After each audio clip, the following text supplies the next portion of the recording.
Selamat pagi Pak, perkenalkan nama saya Kristiani Edo, saya dari kelas 11D.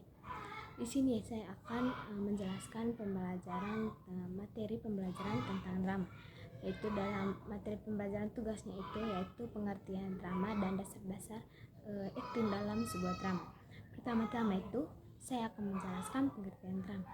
Jadi drama adalah suatu bentuk karya sastra atau pertunjukan yang menggambarkan kisah atau peristiwa kehidupan manusia melalui dialog dan tindakan para tokohnya. Drama biasanya ditulis dalam bentuk naskah dan dipresentasikan di atas panggung oleh para aktor.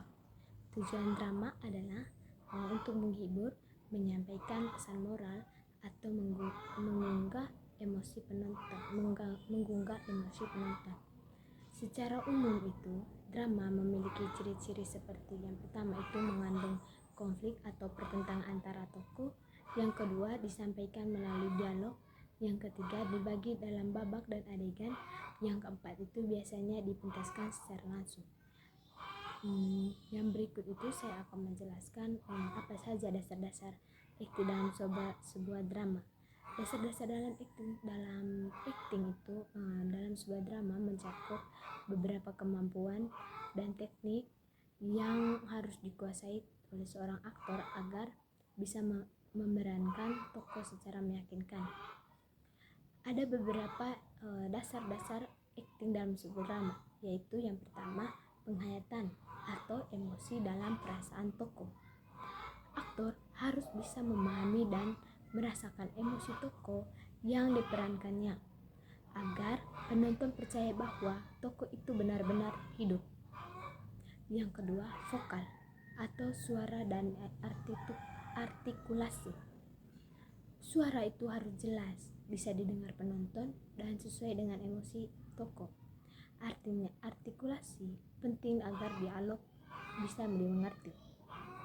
Yang ketiga itu gerak tubuh dan ekspresi wajah, atau itu seperti gestur dan mimik,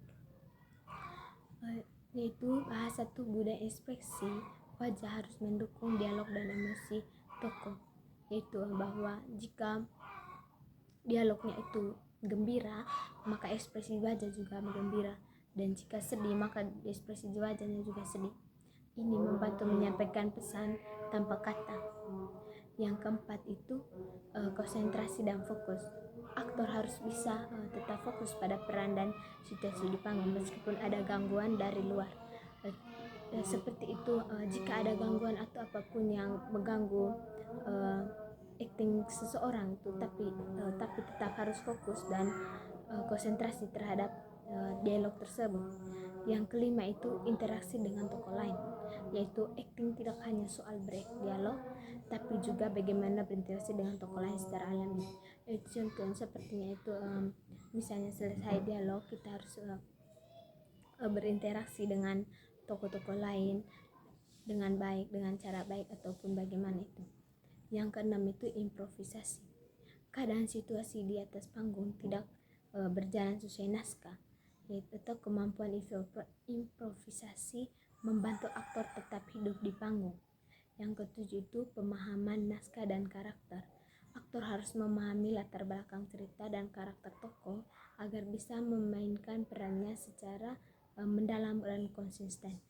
Seperti tokoh itu harus bisa mendalamkan perannya masing-masing dan juga memahami naskah dan karakter yang mereka miliki masing-masing.